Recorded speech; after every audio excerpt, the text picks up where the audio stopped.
Hey there, Nicole Frost of Frost Yarn. I'm so excited for today's guest blog post on Knomad Yarn.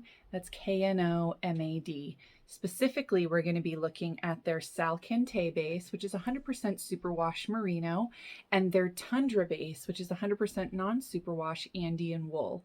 Little things like differences in dye uptake, saturation differences, how they dye, but also looking at forced pooling or planned pooling. So dyeing your yarn in such a way that you get a pattern when you knit it up like this, as well as reverse speckle, which is really just the opposite of how you would speckle yarn, where you tie resists and over dye the resists, and that gives you an amazing pop of color with a dark background, and that knits up like this. So if you want to learn how to do that, follow along. One note, what I love about Knomad is that they are an ethical and transparent company. They're headquartered here in California. I'm in California as well. And they have a mill that they contract with in Peru that has been in fiber for generations. The flocks from which they get their fiber are mulesing free. So they are cruelty free, as well as they have organic yarn. They have yarn that is recycled. They offer a beautiful variety of bases that are really well made with the dyer in mind. I have dyed with this yarn before, but this is my first time showing you some of the things I've done with their yarn. I'm thrilled, like beyond thrilled, to get to work with something that is as soft. I know you can't squish it through the camera, but I'm promising you the plumpness and the roundness of this ply, especially if you're into bulky yarn like I am, is a joy to knit with. So without further ado, let's get into the dyeing, and then we'll do some fun analysis on what it knits up like. Welcome to my dye dungeon. I know it's dark and poorly lit, but this is where I have to dye for now. So we're gonna just take a regular old shower ring you can get at Walmart, and we're going to pop that on the yarn, and this just keeps it from getting ratty during our dye process. And then we are going to soak it. Now, I would recommend a minimum of a half an hour, but realistically, do it the night before you're going to dye so that the yarn is completely soaked through. Otherwise, when you cut the yarn, you'll see that only the exterior was dyed and the interior is bone white. We don't want that. So we're going to take this. And what I like to use, I get this from Chem and Dye, is a little bit of synthropol. It's a wetting agent. It is pH neutral, so it will not mess with the dye uptake at all, but it will help this get wetted through evenly. So I would say maybe about a teaspoon. Really don't need much. Warm water, plenty of room to flow around. Let's come back in a few hours. Now let's pick our colors. So I've decided that we're going to use hot pink from Chem. I prefer this to Dharma's fluorescent fuchsia. I think it's a little bit poppier, but also fluorescent fuchsia tends to be a significant bleeder from Dharma, whereas the one from Chem, while it still has a little bit of a bleed, it's not as significant. We will use fluorescent orange from Dharma and their fluorescent lemon. Spearmint breeze, let's see, bright aqua right over here, and probably purple pop. Even though this is a bleeder, it's a cute color. And as far as the black is concerned, I like Chem black. I think it's the best one on the market. This is Chem black at 4%, whereas say Dharma True Black is about optically the same at 5%. So I get a better bang for my buck. Also, if you can see this, the gray that it makes is slightly warmer. I don't like warm toned grays than the one that Chem creates. This is just a little handy dandy chart I made of all the different blacks on the market. Oh, look at your card. Look how brown that is. Ugh. So we're gonna use Chem, and we want our dye bath to be just under a boil for the reverse speckle technique. And that's because, and we want all the dye in there and the acid in there because we want the quickest strike possible. If you put the yarn in wet, the dye will migrate under the tie. If you put the yarn in cold, the dye will migrate in under the tie. We want the quickest strike possible, so we're going to put our resists on a dry skein, and we're going to put it into a piping hot bath with 4% degree of strength black. So like I was saying, for our reverse speckle technique, we need to put some resists on, but we're going to do that dry so that we get a crisp, white, clean resist that we can over dye. That'll create that really fun faux intarsia speckle effect. I like to use these 6-inch reclosable zip ties. I get them on Amazon. If you're going to use yarn as a resist, use a cotton yarn that's like a DK or worsted weight. If you use a really thin yarn that's wool based, I find a lot of times you don't have any resist hardly at all, except in the middle of the skein. Okay, so what I'm going to do, imagine the more resists you put on, the more reverse speckles you have. There is a certain point at which you don't have enough black space to make it look like Galaxy Nebula. I think 8 is the sweet spot, meaning I'm going to put a resist here, here, here, and here. And the tighter you do this, the crisper your resist will be. And the reason I like reclosable zip ties is because they're very easy to use and I don't have to cut them off afterwards. So where you place the ties will also affect where the speckle shows up in the finished knit. So if you just put, say, 4 in a row right here, you'll have like 30 stitches of black and then a resist and then 10 stitches and then a resist and then 10 stitches. I kind of like them to be equally spaced because I feel like it gives you the most chaotic, random nebula placement. Just like I want it to look like a field of stars, right? But you can realistically also rainbow dye your skein, then put the resists on, then over dye it black. However, that's a lot of work for not that different of an effect, and you waste quite a bit of dye that's just going to be over dyed black. So let's get it into the bath. So a 100-gram hank of yarn at 4% degree of strength is just 4 grams of black dye. So let's grab a little bit of this here. See, how close am I? Not bad. Okay, too much. There we go. So about a teaspoon of citric acid, 4 grams of black dye, and the water, as hot as it'll go. This dye really dissolves beautifully. Now we're going to put this on the induction burner, up as high as it'll go. And once this gets right under boiling, we're going to throw our skein in. Let's back the heat off down to about 220.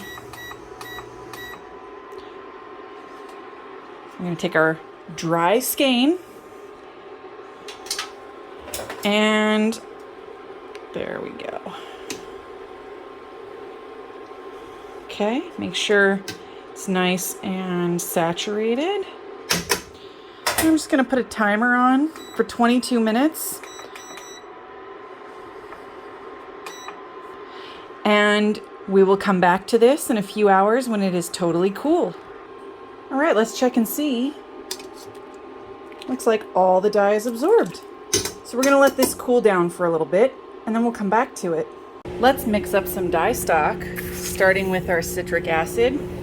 I like to put acid in my dye stock just so that it sticks right where it lands, it doesn't migrate. We're gonna mix up about 1.5% stock solution. I'm just eyeballing it.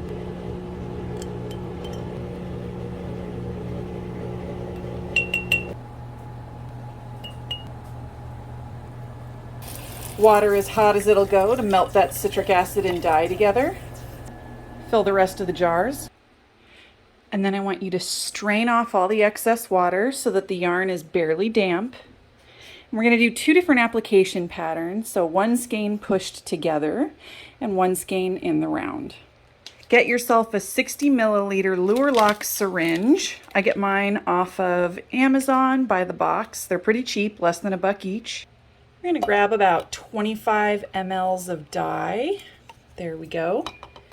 And we simply inject it in. Okay, so I want you to work it in while you're doing the dye. If you don't work it in at the same time, it won't go all the way to the bottom. Actually, it still didn't go all the way to the bottom. Now, normally you would clean your syringe, but I forgot to put clean water out. Now we're gonna go about an inch from where we want the next color and work it towards the pink. If you put it right on this line, both colors will completely mix. And then we're going to continue to do that all the way around the skein.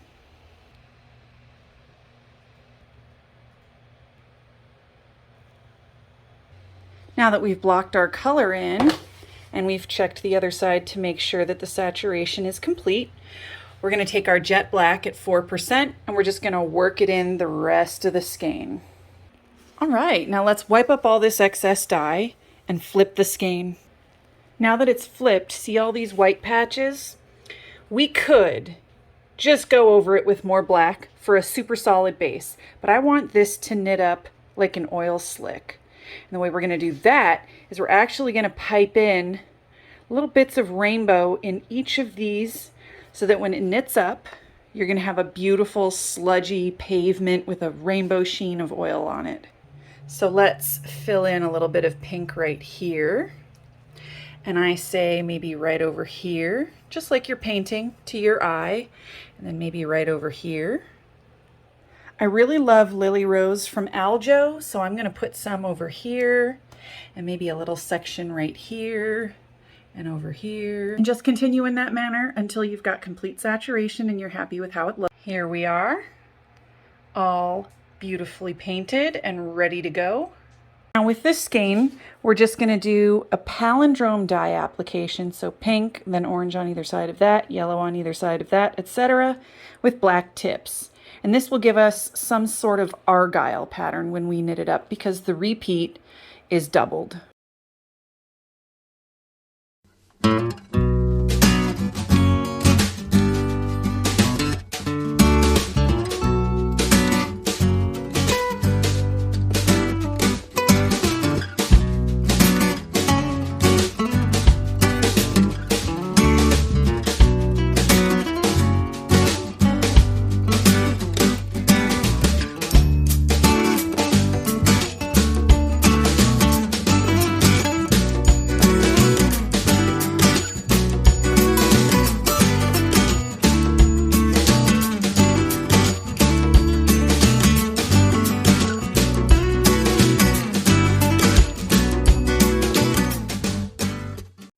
So now we're going to take a closer look at the way the Salcantay base right here, which is the superwash merino, dyed and took dye differently than the non-superwash Andean wool. I would say this is a higher micron. It feels about 24, whereas this is probably under a 22. I'd be guessing somewhere around a 20. And the micron count is just the diameter of the fiber. The lower the micron, the softer the fiber. And I tend to find that once the micron count gets 24, 25, 26, you start to see, even though this is the exact same saturation, do you see a difference in optical refraction from this yarn to this yarn, right? You don't even hardly see the yellow at all here. So let me open these up.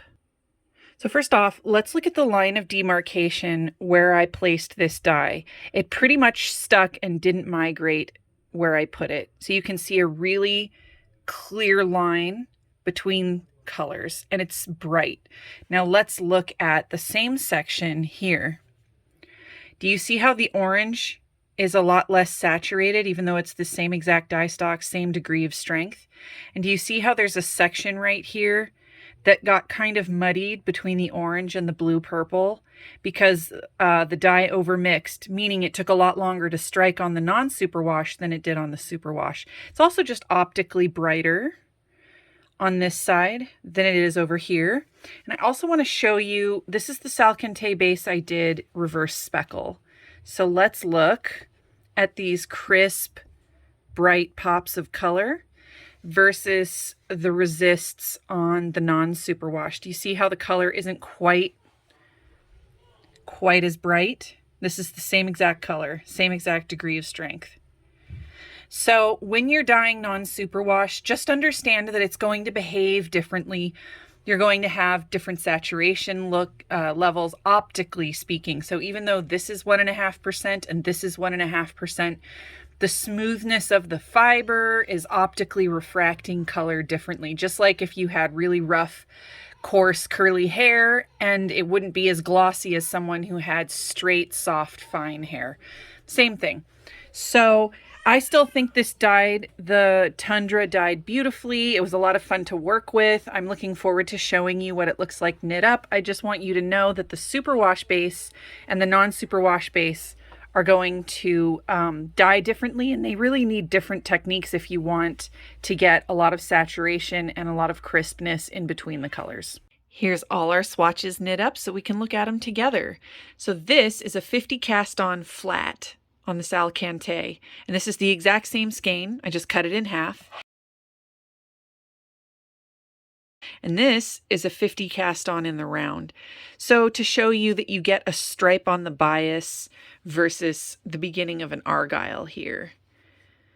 And then we have the single rainbow stripe where we piped in the color on the dark or the light parts on the back. So it's sort of a half of this technique and this technique. And here we have our reverse speckle. Very pretty, very space-like, and we even got a cool color stack where the yellow and the orange and the blue and the pink are all on the bias like this. And finally, this is the Tundra base, and we did a half a reverse speckle and a half a direct application rainbow paint. And as you can see, we got some really beautiful marbling and pooling of colors. But they're all different, although it's the same dye strength, and very similar dye application to get all these different effects. I hope that helps, and tag me with what you make.